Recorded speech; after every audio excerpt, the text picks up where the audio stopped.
Oke, selamat datang lagi ya di sesi bedah mendalam kita.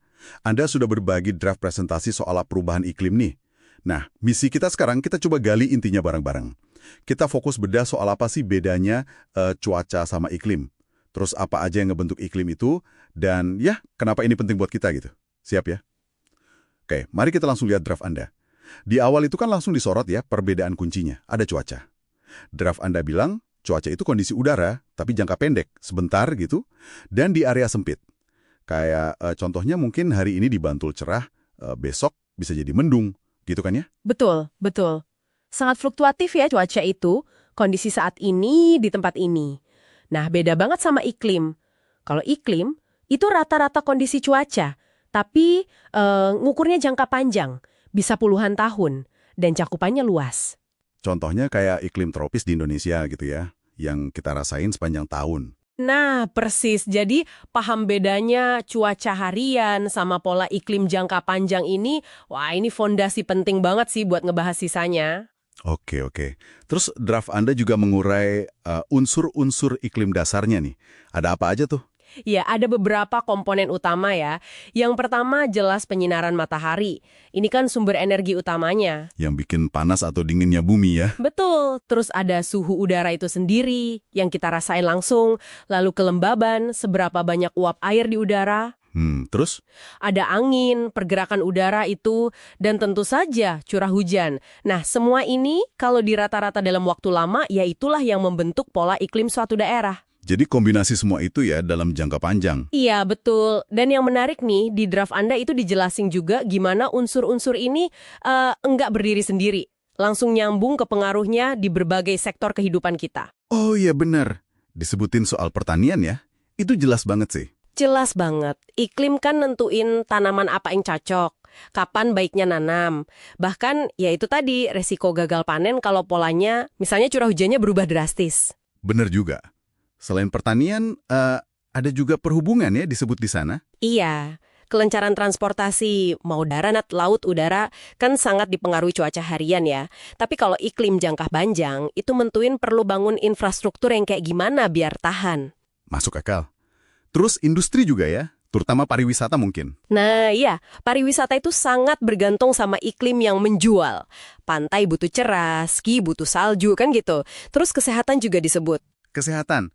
Oh iya, mungkin penyebaran penyakit tertentu gitu ya, yang dipengaruhi suhu atau lembab. Bisa jadi, kayak nyamuk demam berdarah misalnya. Kan ada hubungannya sama musim hujan dan suhu.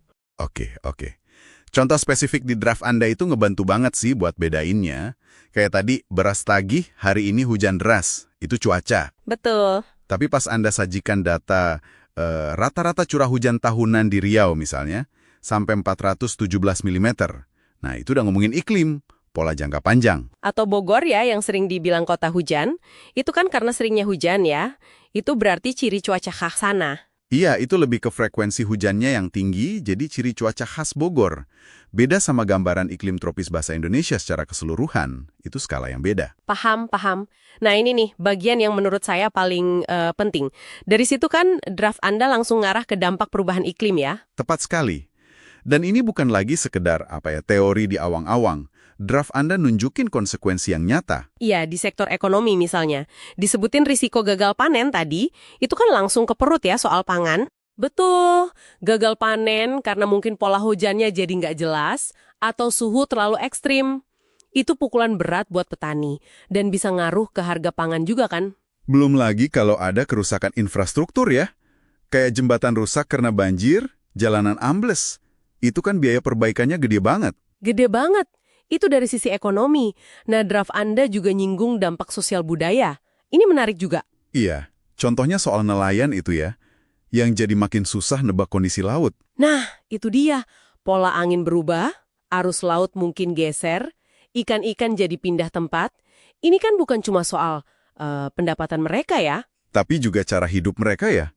Mungkin tradisi melaut yang udah lama jadi keganggu gitu. Bisa jadi, bisa menggeser pola hidup masyarakat pesisir secara keseluruhan. Tatanan sosial yang udah mapan bisa terganggu. Ini serius loh dampaknya. Wah, iya ya.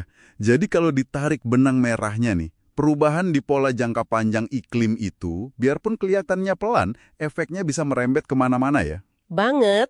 Dari urusan makanan di meja, kelancaran kita bepergian, sampai ke tradisi masyarakat nelayan yang tadi Anda sebut. Jauh lebih rumit daripada sekedar mikirin besok cerah atau hujan. Jadi kesimpulannya apa nih dari bedah draft Anda ini? Jelas banget ya, iklim itu ibarat karakter cuaca jangka panjang suatu tempat, beda banget sama mood cuaca harian. Betul. Dan karakter ini kalau sampai berubah, wah, dampaknya itu terasa sampai ke tulang sumsum ekonomi dan sosial budaya kita. Draft Anda udah cukup kuat sih nunjukin ini. Iya, gambaran dampaknya cukup jelas. Nah, ini mungkin jadi satu pertanyaan buat Anda renungkan nih sebagai penutup diskusi kita. Kan kita udah bedah bareng ya dampak perubahan iklim yang Anda paparkan itu, mulai dari nasib petani sampai tradisi nelayan. Gimana kira-kira pemahaman soal bedanya cuaca sesaat sama iklim jangka panjang ini ngubah cara Anda nyerna informasi lingkungan sehari-hari? Misalnya nih, kalau Anda baca berita soal banjir bandang yang kok kayaknya makin sering, atau kekeringan panjang di suatu daerah, atau musim yang rasanya geser. Apakah sekarang Anda jadi ngelihatnya sedikit beda? Mungkin sambil mikir, wah jangan-jangan ini bagian dari pola jangka panjang yang lagi berubah ya. Gimana menurut Anda? Pertanyaan yang menarik buat direnungkan. Oke deh, terima kasih banyak ya sudah menemani sesi bedah mendalam kali ini. Semoga diskusi kita ini bermanfaat buat penyempurnaan presentasi Anda nanti.